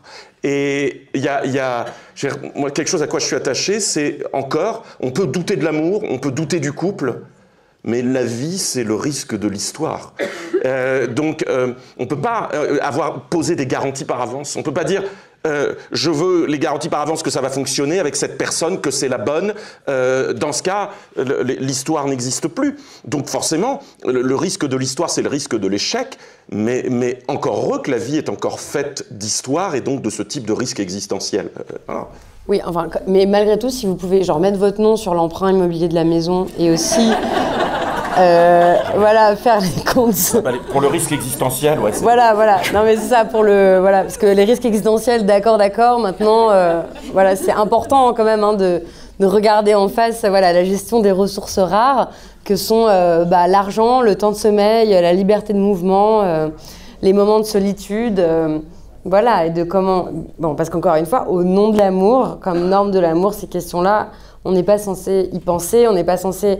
Pareil, on n'est pas censé envisager la fin de l'histoire, parce que sinon, ça veut dire que c'est pas une vraie histoire d'amour. Ce genre de choses. Bon, voilà, c'est tout. Mais moi aussi, je suis très heureuse en amour. Mon amoureux, il est là, je l'aime très fort, ça fait 7 ans qu'on est ensemble, voilà. Et oui. Écoutez, vous pouvez aller l'écouter pour sa conférence vendredi, voilà, sur la nuit du 4 août 1789. Mais par exemple, une norme qu'on n'a pas, voilà, nous on n'habite pas ensemble. On habite sur le même palier. Voilà. Ça devait pas être facile de trouver 2 apparts. On a patiemment attendu que la voisine s'en aille et voilà. Et c'est bon. Ouais, moi, je pense que l'erreur, c'est dès le départ, c'est qu'on croit que l'amour, c'est la possession de l'autre. Et c'est de l'hypocrisie parce qu'on voit bien que ça ne marche pas. Et c'est ça le départ, c'est que est-ce qu'il faut qu'on se remette en question tous les jours. On peut aimer plusieurs personnes dans sa vie. Et alors c'est ça le drame, c'est qu'à partir du moment où on aime quelqu'un, on le possède et on arrive à des drames. Voilà. Enfin, moi je trouve que dans ma vie je m'en suis bien sortie, mais je vais avoir 70 ans. Et moi je me suis jamais mariée, j'ai eu des enfants, mais j'ai jamais pensé posséder quelqu'un. Donc il faut vraiment voir les choses autrement, comme vous dites. Et voilà. Parce que la possession, ça rassure, non ? On croit que l'autre... Ouais. C'est lourd, parce qu'on doit rendre des comptes. Où tu vas, qu'est-ce que tu fais, avec qui ? C'est horrible. Voilà. Ouais, ça, après, il y a plein d'intérêts. C'est psychanalytique aussi, hein. Il y a la peur de la perte, la peur de l'abandon, et voilà, et ça se traduit ensuite, c'est quand même aussi... Il y a cette dimension psychanalytique qu'on peut avoir des deux côtés. Il y a aussi une dimension dont on a parlé tout à l'heure, qui est quand même une dimension foncièrement liée au patriarcat aussi, la possession de la femme, quoi. Et, c'est dans l'autre sens, c'est la femme, quelquefois, elle croit Effectivement, je n'ai pas dit le contraire, mais là, c'est pour ça que je dis qu'il y a différentes dimensions psychologiques, psychanalytiques, politiques. Et là, on a vu ce que pouvait, enfin, le rapport de possession et d'emprise qui peut se construire voilà, d'un homme envers une femme. C'est ce qu'on a beaucoup vu lors de cette conférence. Mais je suis d'accord, ça ne veut pas dire que ça exclut l'autre côté. Hein. On peut rester solidaire, même quand il n'y a plus l'amour passionnel, on peut rester solidaire. Mais oui, mais tout est... Oui, c'est ça. Enfin, c'est que des histoires singulières. En tout cas, oui, c'est sûr que, bah oui, enfin, c'est important de nommer, en fait, de décrire ce qui se passe dans les couples, dans les relations, et de mettre les mots appropriés sur ce qui est en train de se passer. Effectivement, je pense qu'il y a eu beaucoup de confusion entre l'amour et le contrôle, l'amour, la jalousie, l'amour, la possession, et c'est important de pouvoir décrire ces mécanismes-là. Là, par exemple, il y a un nouveau mot qui est en train d'apparaître, c'est le contrôle coercitif. Bon, bah... Le contrôle coercitif, par exemple, en fait, on sait que ce qui peut prédire les féminicides, c'est pas les violences conjugales, genre les violences physiques. Avant, il y a plein de victimes de féminicide, le gars qui les a tués, il les avait jamais frappés avant. Ce qui prédit ça, c'est le contrôle coercitif, c'est-à-dire la relation où un contrôle coercitif, c'est quand le gars va contrôler tout ce que sa partenaire fait. Où est-ce qu'elle va, il va mettre des traceurs, il va pas seulement contrôler ses déplacements, mais aussi vouloir tout contrôler dans la maison, par exemple. Le pot de mayonnaise, il se met comme ça, de telle façon. Et en fait, d'un coup, quand vous voyez, voilà, la télécommande, elle est là, il faut faire les choses dans cet ordre-là. Enfin, c'est vraiment contrôler tous les micros aspects de la vie, quoi. Et en fait, c'est vraiment le stade de la possession. Et jusqu'à la fin, bah, vous avez le droit de contrôler la vie ou la mort de la personne. Moi, ma question, c'est comment on fait pour répondre à quelqu'un qui considère que les normes, c'est un cadre nécessaire au bon fonctionnement de la société et qui t'explique que si on sort de ces normes, on va vers le chaos. Et moi, en fait, j'aimerais bien avoir un peu des éléments de réponse solides pour pas bégayer 3 mots d'affilée et ne plus savoir quoi dire. Et en fait, je pose cette question notamment par rapport au polyamour et le fait d'aimer plusieurs personnes à la fois et de construire des relations joyeuses et possibles avec plusieurs personnes. Mais en face, la personne ne comprend pas et on essaie de lui expliquer, mais ça marche pas, quoi. Peut-être il fallait assister au cours qu'il y a eu là, juste avant sur les normes. Il y a une hiérarchie des normes déjà dans le droit lui-même. Donc il faut savoir à quelles normes on se réfère. Mais ce dont on a parlé, quand on parle d'hétéronormativité, on parle de normes sociales tacites. Donc qui sont a priori, elles ont eu des traductions bien sûr dans l'histoire du droit et dans la loi, etc. Mais elles nous travaillent de manière tacite, elles ne sont pas réglementaires. Et c'est comme pour la langue fonctionne avec des normes grammaticales qui évoluent comment ? Soit on passe à une langue morte, c'est-à-dire la norme grammaticale ne bouge plus. Et on la retrouve de la même manière, mais c'est une langue qu'on ne parle plus. Dès lors qu'une langue est parlée, eh bien ces normes évolue. Et donc ça évolue avec la pratique. Donc évidemment, on ne peut pas... Par contre, ce dont je suis convaincu d'un point de vue, on va dire, métaphysique, c'est qu'on ne peut pas vivre sans normes. Et surtout quand ça concerne les autres. De toute façon, on est en relation avec les autres. Donc le polyamour, ça invite juste à construire de nouvelles normes. C'est plutôt très excitant, ça. Et voilà, mais enfin, c'est aventureux, c'est quelque chose qui, effectivement, comme vous dites, sort du cadre. Et so what? Où est le problème?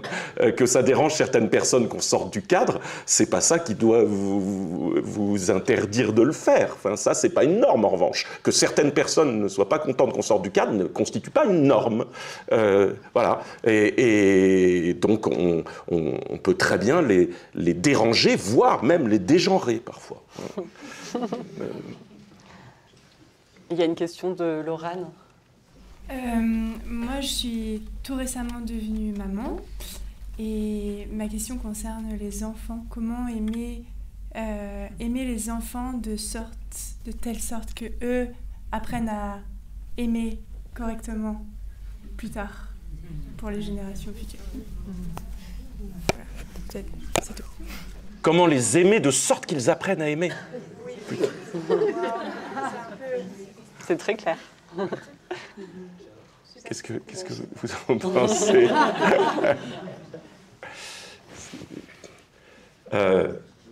Comment les aimer, comment aimer ses enfants, c'est une phrase à laquelle je serais bien en peine de répondre.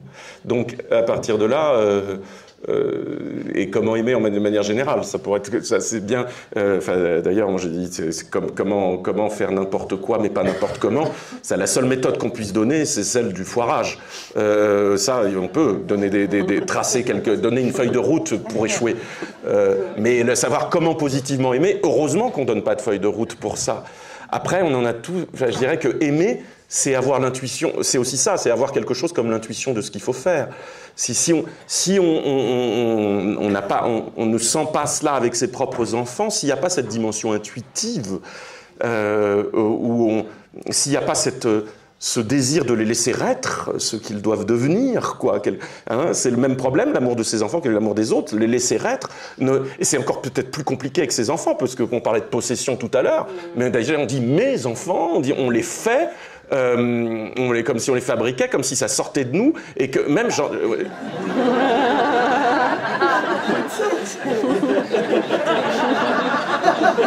Quand je disais que ça m'imprégnait, enfin, en tout cas, ouais. Et il y a un très beau poème de Khalil Gibran, je ne sais pas si vous connaissez. C'est vrai. Vos enfants ne sont pas vos enfants, ils sont les fils et filles. Vous connaissez ça? En tout cas, on ne peut pas les réussir, ça c'est sûr. Ils ne vous appartiennent pas. Donc aimer dans la liberté. Ouais.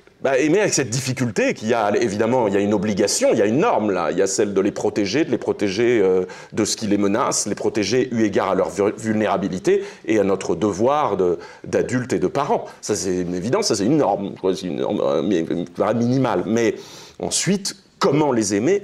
Là-dessus, la norme est plus compliquée à établir. Voilà, Freud disait, il y a un rôle, le seul rôle qu'on est obligé de jouer et qu'on est sûr de mal jouer, c'est celui de parent. Bon, ça c'était la vision de Freud, elle est radicale parce qu'elle est celle, lui il voit toutes les perversités qui se nouent dans la relation parent-enfant, c'est ce qui l'intéresse avant tout. Moi je suis plus optimiste que ça, je crois qu'il y a quand même un savoir aimer, mais intuitif, et on les reconnaît au fond, enfin je sais pas, c'est les enfants qui montrent la voie à ce moment-là, et qui nous disent si on sait aimer ou pas. Il faut aussi simplement les écouter, y être attentif, selon moi. Je suis désolé de dire des banalités pareilles. J'ai une citation tout aussi optimiste de l'écrivain Benoît Dutertre. On pourrait tous faire un procès à nos parents pour meurtre. Oui, ils nous ont donné... Ils nous donnent la vie et puis tout ce qui va avec. Ouais. C'est psychanalytique. D'autres questions? Bonsoir. Alors, comme on est à Chamonix, et justement, je rebondissais sur un peu le contexte social, enfin le micro de la vallée. Moi, je m'étais intéressée aussi à un moment donné aux alpinistes et l'amour version alpiniste, guide de haute montagne, athlètes dans ce domaine-là. Et on va dire qu'ils sont pas mal affranchis des normes puisque le modèle traditionnel mariage, famille, etc. n'est pas forcément la norme dans la vallée. C'est pas, voilà, j'ai pas d'études sociologiques qui l'appuient, c'est plutôt le ressenti d'ici. Et en m'y intéressant, donc le milieu de la montagne étant assez masculin, j'avais vu que l'alpiniste, on va dire haut niveau, athlète en alpinisme, avait fait sa maison des hommes. Il y a une sociologue qui avait étudié le sujet. Lui, en partant en montagne et en se confrontant pas à la féminité, enfin à la femme, et que dans plein de sociétés, on passait de enfant à adulte avec ce passage à l'acte, on va dire, et ça fait rebondir avec ce que vous disiez avec la pénétration. Donc il y a vraiment ce côté aussi de masculinité, d'adulte, de rentrer dans l'âge adulte. Et du coup, est-ce qu'une façon de contourner ce modèle de pénétration et de devenir l'adulte par ce rite de passage social c'est pas de se livrer à d'autres passions qui finalement n'ont rien à voir avec l'amour. Là, en l'occurrence, c'était l'alpinisme et du coup, s'échapper vers les sommets. Mais est-ce qu'il n'y a pas d'autres pistes comme ça d'identification, là je parle de l'homme en l'occurrence, par autre chose que son rapport à la femme et à sa sexualité du coup. Voilà. Du coup, les alpinistes sont peut-être des bons modèles pour échapper à ces normes sociétales. Ouais, c'est une question fleuve, désolée. Merci, c'est une théorie intéressante. Je suis pas sûre d'avoir tout compris, mais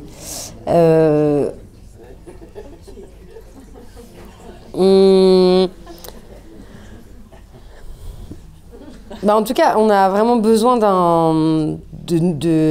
d'autres modèles aussi pour les jeunes garçons. Quand on disait oui, il y a certains hommes qui sont perdus, là ils sont déboussolés et tout. Bon, j'avoue que j'ai moyennement de compassion pour les hommes adultes, mais pour les adolescents, je comprends que ce soit pas forcément facile, qu'il y ait vraiment des modèles très très différents qui leur soient proposés, qu'en fait ils ouvrent leur portable et ils ont Andrew Tate sur TikTok qui leur dit qu'il faut traiter les femmes comme des animaux, et après la société qui leur dit que les hommes sont des monstres à dompter. Enfin, je comprends que ce soit très très difficile pour eux, et oui, ils ont besoin d'une autre éducation et qu'on prenne en compte aussi ce qu'ils deviennent et leurs angoisses. Ouais. Mais pourquoi pas l'alpinisme, hein, toute activité, je sais pas. Ouais. Faire vos recherches ici. Ouais. Ouais, bel objectif. Ouais. Gravir le Mont Blanc pour aller au-delà de la pénétration. Mais je sais pas, parce qu'il y avait une histoire des bails que justement il faut arrêter, on ne peut plus des touristes sur le Mont Blanc et tout ça, c'est pas le... Si. Oui, voilà. Ouais, ça commence à devenir aussi un petit peu... Faites plutôt de la... du tricot. Voilà. Ou de la sexualité non perforante, comme on dit. Ah oui, d'accord. Ah oui, ça compenserait. Ah oui, d'accord. Et il y a tout un vocabulaire. Il y a tout un vocabulaire aussi dans l'alpinisme, dans gravir une montagne, la posséder, qui évoque. Ouais. Bon, après, ce que j'ai remarqué, c'est que n'importe quel domaine, ça se trouve même le tricot, ils arriveraient à en faire un truc méga viril, je sais pas, tu vois. En fait, c'est... ouais, tu vois, je pense qu'il n'y a rien qui est intrinsèquement viril ou pas, c'est juste que c'est une façon d'appréhender, mais peut-être, je sais pas, qu'est-ce que c'est, du coup, des façons moins virilistes de faire de l'alpinisme, ça m'intéresse. Est-ce qu'il y a des alpinistes dans la salle? Des alpinistes non virilistes? L'association des alpinistes non virilistes. Là-bas, Capucine, c'est ça? Ouais. Ah. Bon, moi je reviens un petit peu en arrière sur l'histoire du pourquoi les femmes sont sous la coupe des hommes. Bon, j'aimerais rappeler quand même que, par exemple, la loi sur le divorce mutuel est arrivée en 1976. Qu'avant ça, les hommes devaient être pris en flagrant délit d'adultère dans le lit conjugal et la femme, c'était partout ailleurs. On est quand même aussi soumise, je dis on est encore, oui, je pense, par rapport aussi au mariage, qui a été quand même la mainmise des hommes sur les femmes par rapport à la procréation et à l'assurance pour les hommes que ce soit leurs enfants. Et donc tout ça, depuis un certain nombre d'années, a quand même été, en effet, plus que des normes. Moi, j'ai envie de dire, il y a des normes, mais là, on est quand même dans une pesanteur, et je ne parle même pas de la religion, qui nous a mise, enfin, moi, je parle de ma génération, je suis un peu comme la dame, là, j'en ai plus que 70, où ça a été quand même un écrasement total de ce qu'on pouvait vouloir décider, sans autonomie du tout. Donc je pense qu'en effet, après, il y a eu, je parle de 68 et d'une époque bien révolue, mais qui a quand même été bouleversante par rapport à tout ça, et qui a voulu en effet changer la norme des femmes et des hommes. Mais il a fallu attendre, et je ne parle pas de tous les autres petits détails des lois, mais en effet un sacré paquet de femmes qui se sont battues pour qu'on arrive à équilibrer un petit peu certaines choses de la loi, comme le nom.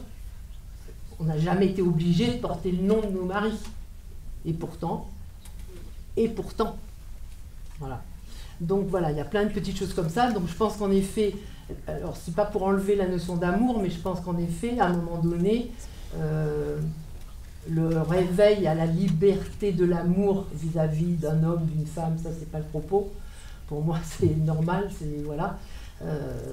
Ça a demandé en effet un sacré travail pour les générations avant nous, même, je dirais. Enfin, avant moi en tout cas, et depuis, et qui essayent de continuer, quoi, à essayer de changer le poids, mais il est toujours là. Hein. Enfin, pour moi, il est toujours là, pour les jeunes générations, hein. Et c'est pas aussi évident. Hein. C'est long de se défaire d'une histoire. Il y en a quelques-uns, mais je pense que je trouve ça intéressant parce que pour moi, c'est pas forcément la domination qui domine, justement, c'est plus l'impermanence. Parce qu'on est tous dans une forme d'intensité, en tout cas les alpinistes, d'acceptation de la fatalité, et donc d'un désir de vivre vite, fort et intensément. Et je pense que, en tout cas autour de moi, il y a principalement des célibataires sans enfants, et oui, et pas forcément de choix de l'attachement, et donc du couple. Alors, je ne sais pas ce que vous en pensez, c'est pour moi lié peut-être à ces activités de montagne où on connaît notre mortalité et donc on veut vivre le mieux possible, le plus vite possible.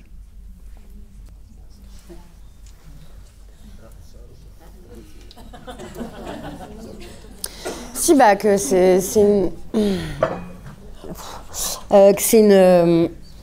se rapproche aussi de nouvelles normes, encore une fois, qui sont décrites aussi par Eva Illouz dans La fin de l'amour, qui est la glorification aussi d'un individu extrêmement autonome et qui n'aurait pas besoin de s'attacher et qui peut vivre des tas d'histoires sans lendemain, où c'est l'intensité qui prime aussi. Et on peut se demander aussi si ce modèle-là n'est pas aussi une mutation en fait des relations patriarcales, c'est-à-dire et que du coup la nouvelle norme ça devient qu'il faut être détaché émotionnellement, pas vouloir se caser parce que c'est nul, être toujours OP pour l'intensité des histoires et tout ça, mais voilà, être comme une poêle téflon.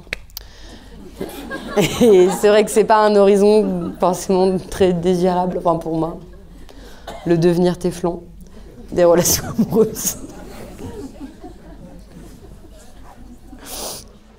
Eh ben, moi, ça me fait rêver parce que je suis plutôt lent, mou.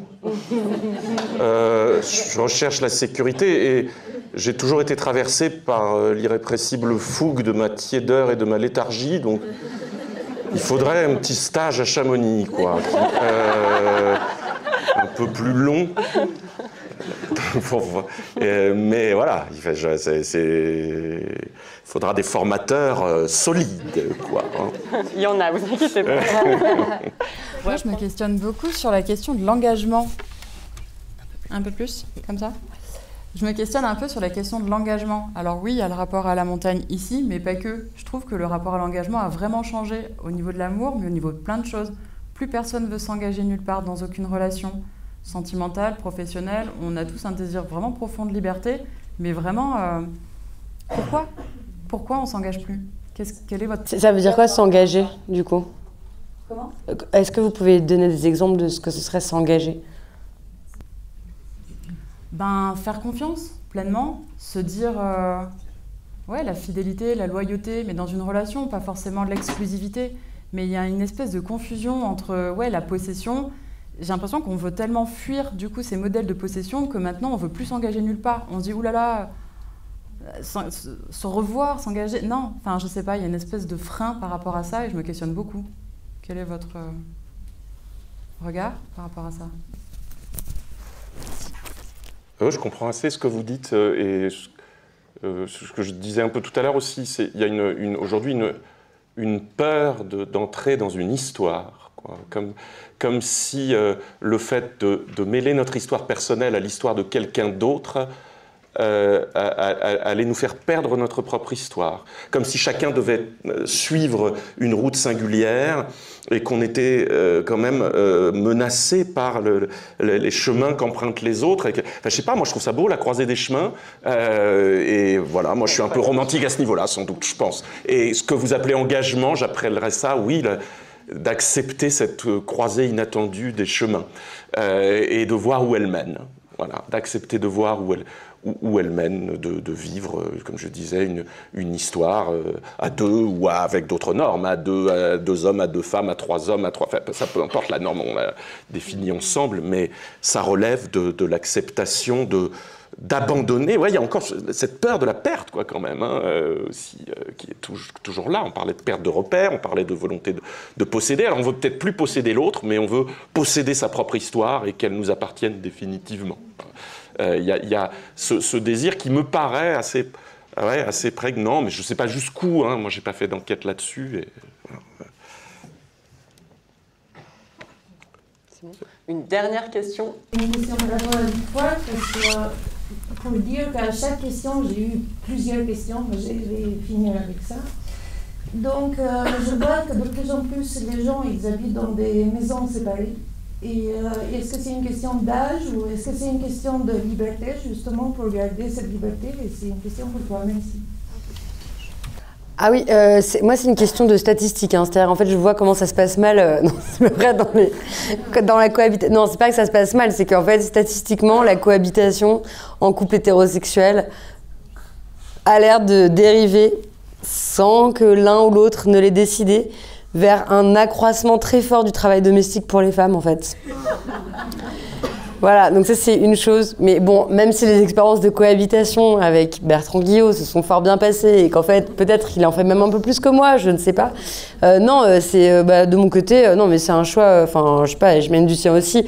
Moi, j'ai besoin d'être seule. Enfin, moi, j'ai passé ma vie en pension quand j'étais petite, de 5 ans à 10 ans. J'avais pas de chambre à moi, j'étais dans un dortoir avec 8 filles.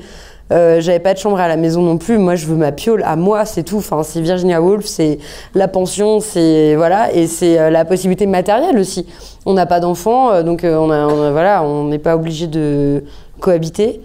Et puis, et c'est une question de moyens aussi, j'imagine. Même si je vis dans un tout petit, je vis dans 22 mètres carrés à Paris. J'adore cet endroit et c'est chez moi, voilà. Et après, c'est aussi beau, voilà, les rituels qui sont créés pour s'inviter chez l'un, chez l'autre. Et le fait de pouvoir continuer à le faire après des années de relations. Et bon, bah oui, je pense que peut-être beaucoup de gens aspirent à une certaine forme de solitude, de silence, d'avoir son espace, de ne pas se sentir obligé de s'occuper de l'autre et tout ça, ouais. Et ça entretient le désir aussi, non, de mettre un petit peu de distance? Je passerai cette question. Ouais. Désolée, j'essaye d'être brève, mais je rebondis sur ce qui a été dit. On a beaucoup parlé des normes et de l'amour. Est-ce que pour aimer, il faut justement d'abord soi-même se défaire des attentes et des normes?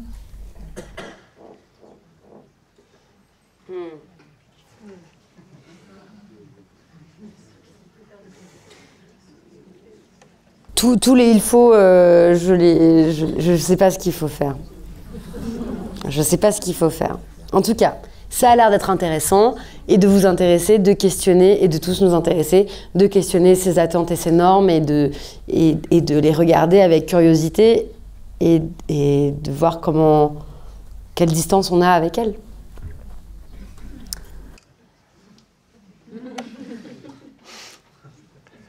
C'est ça. On